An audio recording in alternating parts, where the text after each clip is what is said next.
నమస్తే. ఇటీవల సోషల్ మీడియాలో సనాతన ధర్మం అంటూ ప్రచారం బాగా సాగుతుంది.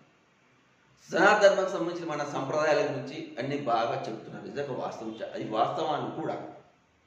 అయితే ఇన్ని వాస్తవాలు చెప్పే ఈ సనాతన ధర్మాన్ని గురించి చెప్పే పెద్దలు యూట్యూబ్ ఛానల్ నుంచి కూర్చొని అది ఒక సామాజిక వర్గానికి చెందిన వాళ్ళే 4 సంవత్సర శ్లోకాలు పలికి శ్లోకాలు చెప్పి ఇలా ఉండాలి, ఇది మన ధర్మం, వేరే మతం వాళ్ళు మనల్ని మోసం చేస్తున్నారు, మనం ఎప్పటికి మేలుకోకపోతే మనం మైనారిటీలుగా మిగిలిపోతాం, భారతదేశం హిందుస్థాన్ ముస్లిం వల్ల దూర పాకిస్తాన్ అవుతుందంటూ హిందువుల్ని భయపెడుతున్నారు. ఓకే, అది నిజమైన కావచ్చు కానీ ఈ సనాతన ధర్మం మన వేదాల గురించి మన పురాణాల గురించి మాట్లాడుతున్న ఈ పెద్దలు, సంస్కృత శ్లోకాలు చెప్తున్న ఈ మనుషులు మరి ఎందుకు ఆ వేదాలని తెలుగులోకి అనువదించలేకపోతున్నారు? ఇంతకు వేదాల్లో ఏముంది? ఆ వేదాల సారాన్ని అన్ని సామాజిక వర్గాల ప్రజలు తెలుసుకోవాల్సిన అవసరం ఉందా లేదా? ఈ సనాతన ఉద్దేశం చెప్పే వాళ్ళ ఉద్దేశం ఏంటంటే ఆ శ్లోకాలు మనకే తెలియాలి, ఒక సామాజిక వర్గానికి. మిగతా వాళ్ళు మనం చెప్పింది నమ్మాలి. అదే ధర్మం అనే లెవెల్ ప్రచారం చేస్తున్నారు. ఒక జర్మన్ ఏంటనుకుంటా, మన ఏపీ నుంచి ఒక సంస్కృత పండితుని తీసుకెళ్ళి మరి వాళ్ళ వేదాలని వాళ్ళ జర్మన్ భాషలోకి అనువాదం చేయించుకుంటూ అని కూడా ఈ మధ్యన ప్రచారం జరిగింది. అయ్యా, అది వాస్తవమే అయితే అది వాస్తవమే. మన వేదాల్లో సైన్స్ చాలా ఉంది, మన పురాణాల్లో సైన్స్ ఉంది. అది అన్ని వర్గాల ప్రజలకు చేరాలంటే వేదాల సంస్కృతులు కాదు, తెలుగులోకి అనువాదం కావాలి. అంటే ఏ రాష్ట్రంలో ఆ భాషలో అనువాదం చేయించుకోవాలి. గత 10 సంవత్సరాల కంటే క్రితం ఈ సనాతన ధర్మం వీటి గురించి పెద్దగా ప్రచారం జరగలేదు. 2004 లోక్సభ ఎన్నికలు రాబోతున్న తరుణంలో మాత్రం ఒక సామాజిక వర్గాలకు చెందిన వాళ్ళు మాత్రం యూట్యూబ్ ఛానల్లో కూర్చొని చాలా వేరే మతాన్ని మరి దూషించే విధంగా మాట్లాడుతున్నారు. మరి అలాంటప్పుడు ఇదే మన హిందూ ధర్మాన్ని వేరే వాళ్ళు దూషించరా?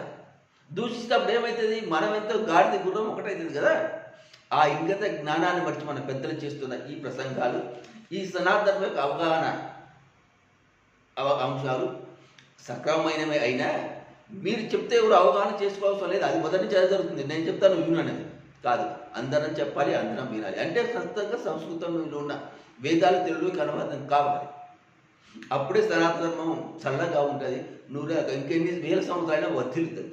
లేదంటే మీరు చెప్పిన భయాందోళన నిజం అయినా కావచ్చేమో. నేను కాదని వ్యతిరేకించడం లేదు వాళ్ళని. అయ్యా, మీ వ్యతిరేకించడం లేదు, కానీ మీరు అంటున్న సనాతన ధర్మం గురించి పూర్తిగా సంపూర్ణంగా ప్రతి ఒక్కరు తెలుసుకోవాలంటే వేదాలని ఫస్ట్ సంస్కృతం నుంచి తెలుగుకి అనువాదం చేయండి. పెద్ద ప్రాజెక్ట్ కావచ్చు మన ధర్మాన్ని మనం కాపాడుకోవాలనుకున్నప్పుడు ఒక కష్టపడాలి కదా. అలాంటి కష్టం చేయకుండా మేము చెప్తున్నాం, ఇది మన ధర్మం, ఇలాగ పాటించండి, ఆ హిందువులారా మేల్కోండి అంటూ మీరు పెత్తనం చేసే ప్రయత్నాలు జరుగుతున్నాయి తప్ప అందరం కలిసి మన ధర్మాన్ని కాపాడుకోవాలంటే ఇది తెలుసుకోండి అని తెలుగులోకి అనువాదం చేసి, ఇది ఒక్కరోజు కాకపోవచ్చు, 10 సంవత్సరాల ప్రాజెక్ట్ అయ్యవచ్చు. గత 10 సంవత్సరాలే జరుగుతుంది సాధారణ గురించి. కాబట్టి 10 సంవత్సరాల్లో సంస్కృత వేదాలని తెలుగులోకి అనువదించలేమా? ఇది ఒక్కసారి ఆలోచించండి కామన్ పీపుల్ కూడా. ఎందుకంటే వీళ్ళు ఎందుకు చెప్తున్నారు ధర్మం గురించి అంటే ఎందుకు మాట్లాడుతున్నారు అంటే దీని వెనుక ఒక రాజకీయ మోటో ఉంది.